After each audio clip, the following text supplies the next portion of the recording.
Hello friends, welcome to the new class. আজকে শেখাবো distinction between phrases.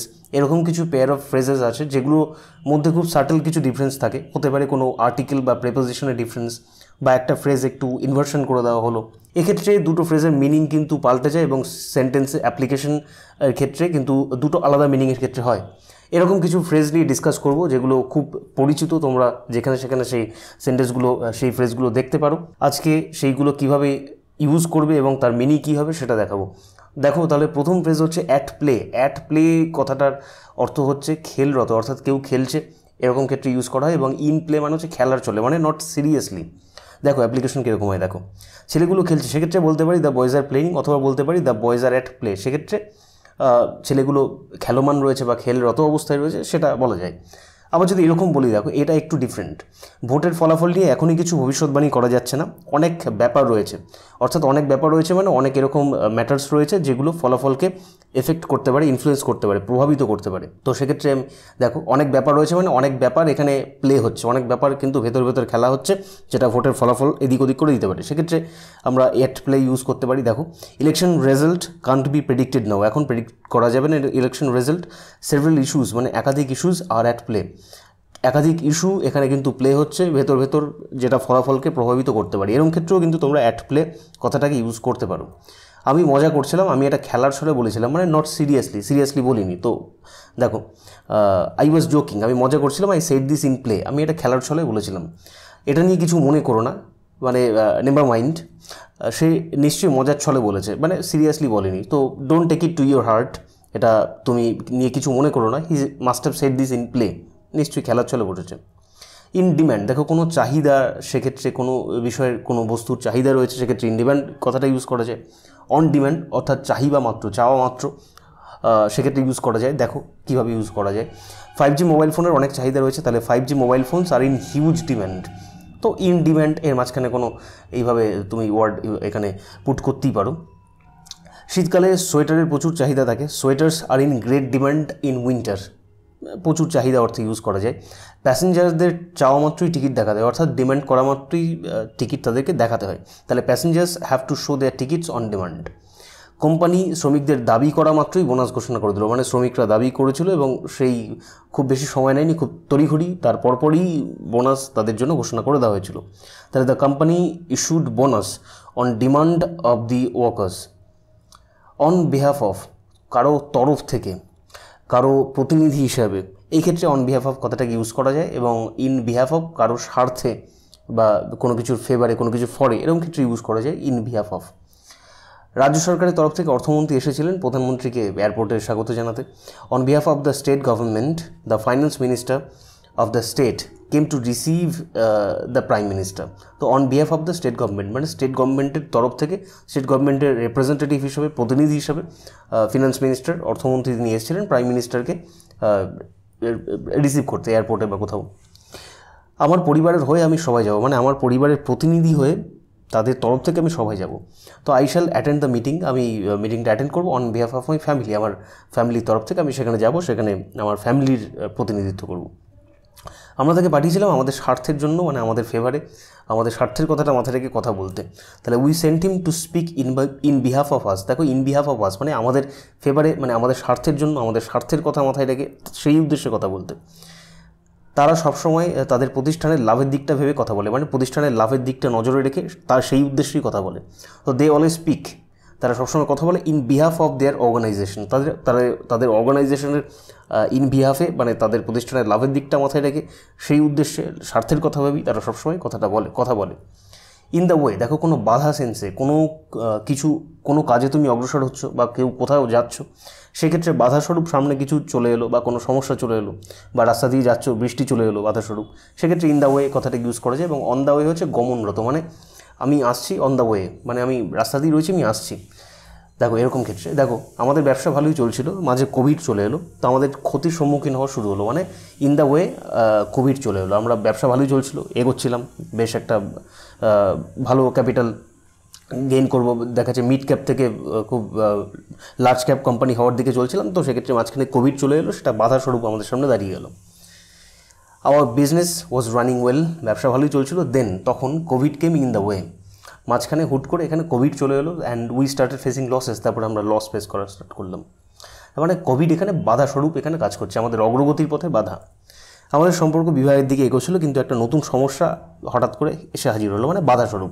বিবাহের দিকে এগোচ্ছিল কিন্তু হঠাৎ করে বাধাটা, সমস্যাটা চলে আসায় সেটা কিন্তু থমকে গেল ফর আ সার্টেন টাইম। দেখো, our relationship was heading towards marriage, মানে ম্যারেজের দিকে অগ্রসর হচ্ছিল। But all of a sudden, suddenly এই প্রবলেম পপড আপ, হঠাৎ করে প্রবলেম পপ আপ করলো, প্রবলেম সামনে আগত হলো ইন দ্য ওয়ে। তো সেক্ষেত্রে প্রবলেমটা বাধা স্বরূপ, তো সেক্ষেত্রে ইন দ্য ওয়ে সেই অর্থে কিন্তু বাধা স্বরূপ কোনো কিছু অগ্রসর হওয়ার পথে, কোনো কিছু অগ্রগতির পথে কোনো কিছু বাধা, তো সেক্ষেত্রে সেই বাধা উৎপন্ন হওয়া, সেক্ষেত্রে আমরা ইন দ্য ওয়ে কথাটাকে এইভাবে ইউজ করতে পারি। বারবার ফোন করো না, আমি রাস্তাতেই আছি, মানে আমি এখন আসছি। দেখা যাচ্ছে তুমি কোথাও যাচ্ছ, তো বারবার ফোন করা যাচ্ছে, তুমি রাস্তাতেই আছো, সেই দিকেই যাচ্ছ, তো সেক্ষেত্রে তুমি বলতে পারো I am on the way, don't call me again and again.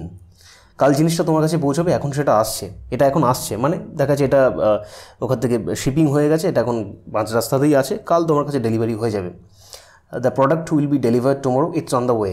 Product on the way রয়েছে, মানে ওখান থেকে শিপিং হয়ে গিয়েছে, তো তোমার কাছে আসছে, জাস্ট পৌঁছতে যতক্ষণ সময়। অ্যাডজেক্টিভ সঙ্গে as I am, poor as I am, rich as I am, honest as I am, এরকম অ্যাডজেক্টিভ বসবে, তারপরে অ্যাজ আই এমের জায়গায় এখানে হি ইজ, শি ইজ, এরকম হতে পারে। তো এটা versus as I M adjective, দেখো এটা ইনভার্সন করে দেওয়া হচ্ছে, শুরুতে অ্যাজ এসছে, তারপরে হচ্ছে সাবজেক্ট ভার্ব, তারপরে হচ্ছে অ্যাডজেক্টিভ এসছে। তো দেখো ইউজ কীরকম, যদিও আমি গরিব তাও ফান্ডে কিছু টাকা দান করব, তাহলে পুয়ার অ্যাজ আই এম। তো পুয়ার অ্যাজ আই এম এরকম যদি অ্যাডজেক্টিভ থাকে, তারপরে অ্যাজ, তারপরে সাবজেক্ট, তারপরে ভার্ব থাকে, এরকম যদি থাকে, poor as I am, poor as he is, rich as he is, সেক্ষেত্রে কিন্তু যদিও বোঝায়, মানে দো অর্থে ইউজ করা যায়, যে যদিও আমি গরিব, যদিও আমি সৎ, যদিও সে বড়লোক, এরকম। পুয়ার অ্যাজ আই এম, যদিও আমি গরিব, মানে আমি গরিব হওয়া সত্ত্বেও, মানে ইনস্পাইট অফ বিং পুয়ার, গরিব হওয়া সত্ত্বেও, বা ডেসপাইট বিং পুয়ার, গরিব হওয়া সত্ত্বেও, I shall contribute to the fund, আমি ফান্ডে কন্ট্রিবিউট করবো, মানে কিছু টাকা পয়সা দান করবো গরিব হওয়া সত্ত্বেও। যেহেতু আমি গরিব তাই আমি ফান্ডে দান করতে পারবো না। এবার দেখো এইখানে কী বোঝাচ্ছে, poor as I am poor, দেখো অ্যাজটা আগে নিয়ে চলে এসছে, অ্যাজ প্লাস সাবজেক্ট ভার্ব, তারপরে হচ্ছে অ্যাডজেক্টিভ চলে এসছে। অ্যাজ আই এম পুয়ার, তাহলে পুয়ার অ্যাজ আই এম মানে আমি গরিব হওয়া সত্ত্বেও, বা যেহেতু আমি গরিব, আর মানে যদিও আমি গরিব, আর অ্যাজ আই এম পুয়ার মানে হচ্ছে যেহেতু আমি গরিব, মানে বিকজ আই এম গরিব, আমি গরিব হওয়ার কারণে, আমি গরিব হওয়ার জন্য আমি ফান্ডে টাকা দান করতে পারবো না, I can not contribute to the fund. সৎ হওয়া সত্ত্বেও তিনি ঘুষ নিয়েছেন, মানে দেখো অনেস্ট অ্যাজ হি ইজ, মানে সৎ হওয়া সত্ত্বেও, মানে যদিও তিনি সৎ, তার মানে তার ঘুষ নেওয়ার কথা নয়, তবুও মানে যদিও তিনি সৎ হওয়া সত্ত্বেও, দো he is honest, he has accepted bribe, তিনি ব্রাইব নিয়েছেন, তিনি ঘুষ কিন্তু অ্যাকসেপ্ট শেষমেশ করেছেন, কোনো একটা প্রভোকেশনে হোক বা কোনো কারণে হোক।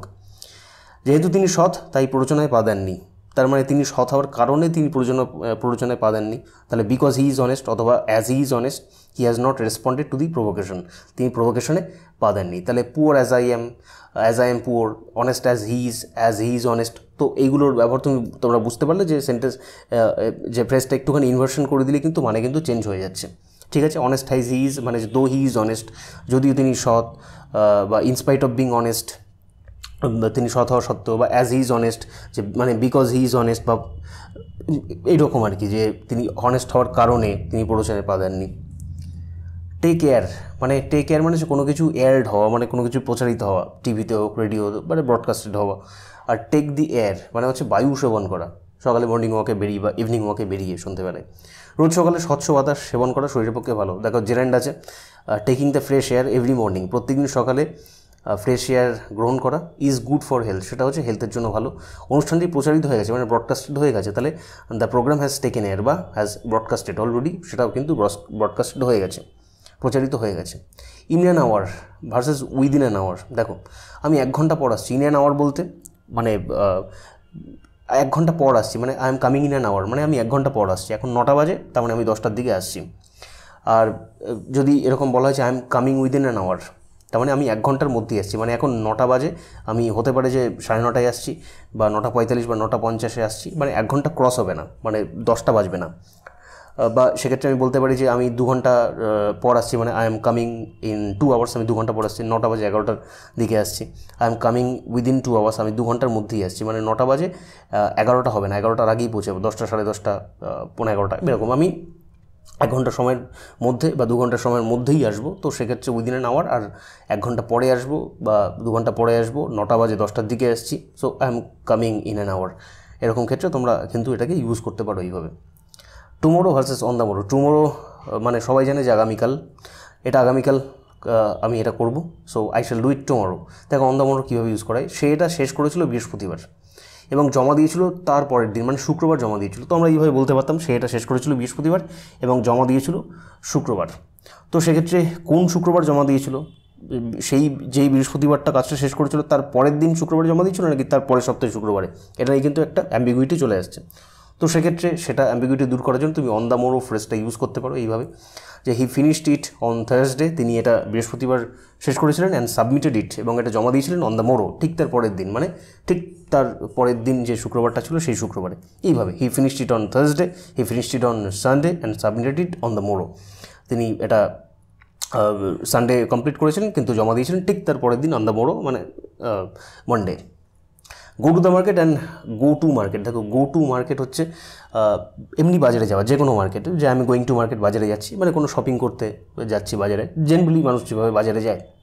আর গো টু দ্য মার্কেট হচ্ছে কোনো স্পেসিফিক কোনো মার্কেটে যাওয়া, বা মার্কেটে কেনাকাটা করতেও যেতে পারে কোনো স্পেসিফিক কোনো মার্কেটে, বিশেষ কোনো মার্কেটে, এক্সাম্পল দিলে বুঝতে পেরে যাবে, অথবা কেনাকাটা না করতে বা অন্য কোনো কাজেও যেতে পারে। দেখো এক্সাম্পল দিলে বুঝতে পেরে যাবে, আমি বাজারে যাচ্ছি কিছু ঘরোয়া জিনিসপত্র কিনতে, তো বাজারে যাচ্ছি, I am going to market to buy some household items. রোজ সবজি কিনতে আমাকেই বাজারে যেতে হয়, so I have to go to market, আমাকে রোজ বাজারে যেতে হয় এভরিডে, প্রত্যেক দিন, টু বাই ভেজিটেবল কিনতে। তো জেনারেলি মার্কেটে মানুষ শপিং করতে যায়, তো এই ক্ষেত্রে আমরা কিন্তু market, go to market use করতে পারি, বা পাস্ট টেন্সে ওয়েন টু মার্কেট বা গন টু মার্কেট, এরকম প্রেজেন্ট পারফেক্ট হিসেবে ইউজ করতে পারি। এবার দেখো গো টু দ্য মার্কেট মানে হচ্ছে কোনো স্পেসিফিক কোনো মার্কেটে যাওয়া। যদি বলি যে আমি হাতিবাগানের বাজারে যাচ্ছি, মানে হাতিবাগান মার্কেটে যাচ্ছি, তো স্পেসিফিক আমি হাতিবাগান মার্কেটেই যাচ্ছি। তো সেক্ষেত্রে আমি কিন্তু বলবো না যে আই এম গোয়িং টু, সেক্ষেত্রে আমি বলবো যে I am going to the Hatibagan market, আমি কিন্তু হাতিবাগান মার্কেটে যাচ্ছি, আমি কিন্তু স্পেসিফাই করে দিচ্ছি যে আমি এই বাজারে যাচ্ছি, to buy some things at a low price, সস্তায় কিছু কম দামে জিনিসপত্র কিনতে আমি হাতিবাগান মার্কেটে যাচ্ছি। তো হতে পারে সে কোনো জিনিসপত্র কিনতে কোনো স্পেসিফিক কোনো মার্কেটে যাচ্ছে, সেক্ষেত্রে আমি go to the market use করতে পারি। অথবা দেখা যাচ্ছে সে মার্কেটে কেনাকাটা করতে যাচ্ছে না, অন্য কোনো কাজে যাচ্ছে, সেক্ষেত্রেও কিন্তু মার্কেটকে আমি স্পেসিফিক্যালি মেনশন না করেও, হাতিবাগান মার্কেট যেরকম বললাম, শিয়ালদা মার্কেট যদি এরকম নাও বলি, তো সেক্ষেত্রেও কিন্তু আমরা সেক্ষেত্রে কিন্তু গো টু দ্য মার্কেট করবো, যে জিনিসপত্র কিনতে না, যে অন্য কোনো কাজে যাচ্ছি। তো সেক্ষেত্রে এরকম যে ফুড ইন্সপেক্টর বাজারে যাচ্ছেন বাজার পরিদর্শনের জন্য, তো food inspector is going to the market for inspection, সেক্ষেত্রে বলবো না গোয়িং টু মার্কেট, তার মানে বোঝা যাবে যে কেনাকাটা করতে যাচ্ছে। তো সেক্ষেত্রে বলবো যে food inspector is going to the market for inspection, বাজার পরিদর্শন করার জন্য ফুড ইন্সপেক্টর কিন্তু সেইখানে বাজারে যাচ্ছেন। তো গোয়িং টু দ্য মার্কেট সেক্ষেত্রে আমরা তাহলে কখন ইউজ করবো, কোনো স্পেসিফিক্যালি কোনো মার্কেটে যদি যাই, হাতিবাগান মার্কেট এখানে, তারপরে হচ্ছে শিয়ালদা মার্কেট, গড়িয়া মার্কেট, সেক্ষেত্রে, অথবা বাজারে কেনাকাটা ছাড়া অন্য কোনো কাজে যাওয়া হচ্ছে, তো সেক্ষেত্রে going to the market. At the end, দেখো সব শেষে, at the end, in the end, এটাও এই ফ্রেজ দুটো তোমরা অনেক জায়গাতে পাবে, বা often you get confused with this.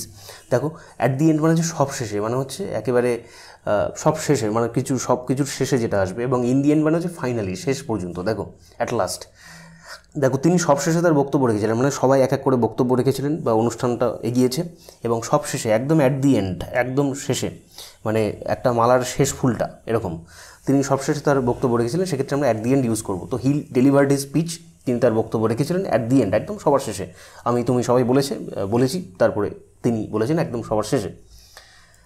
মধ্যাহ্নভোজনের শেষে মিষ্টান্ন দেওয়া হয়েছিল, মধ্যাহ্নভোজনে মানে লাঞ্চে একটার পর একটা আইটেম দেওয়া হয়েছিল, সার্ভ করা হয়েছিল, এবং শেষে মিষ্টান্ন বা ডেজার্ট, সুইটস একদম সব শেষে এসেছিল, একদম। Dessert was served at the end, dessert at the end, একদম সবার শেষে ডেজার্ট চলে এসেছিলো, ঠিক আছে, পায়েস হোক, মিষ্টি হোক, হোয়াটএভার, এরকম ডেজার্ট এসেছিলো, মিষ্টান্ন এসেছিলো, একদম খাবারের প্রত্যেকটা আইটেমের একদম শেষে, ঠিক আছে। তারপরেই ধন্যবাদ। শেষ পর্যন্ত টাকাটা তাকে মেটাতেই হলো, তার মানে ফাইনালি, মানে শেষ পর্যন্ত অনেক চেষ্টা করেছিল টাকা না মেটানোর, তো ফাইনালি তাকে শেষ পর্যন্ত টাকা মেটাতেই হলো। তো সেক্ষেত্রে ফাইনালি বা অ্যাট লাস্ট, শেষমেশ বা শেষ পর্যন্ত, এক্ষেত্রে আমরা ইন দি এন্ড ইউজ করতে পারি। তো ইন দি এন্ড একদম শেষমেশ, শেষ পর্যন্ত বা at last, finally he had to pay off the money. শেষ পর্যন্ত চোরটি পুলিশের কাছে আত্মসমর্পণ করলো, অনেকভাবে অনেক ট্রিক চোরটি করেছিল পুলিশকে এসকেপ করার, তার থেকে পালিয়ে বাড়ি থাকার, কিন্তু শেষ পর্যন্ত অ্যাট দি এন্ড তাকে ইন দি এন্ড তাকে আত্মসমর্পণ করতেই হলো। ইন দি এন্ড, তাহলে finally at last in the and সবশেষ সে শেষমেশ the thief surrender to the police, যে চোরটি পুলিশের কাছে সারেন্ডার করলো।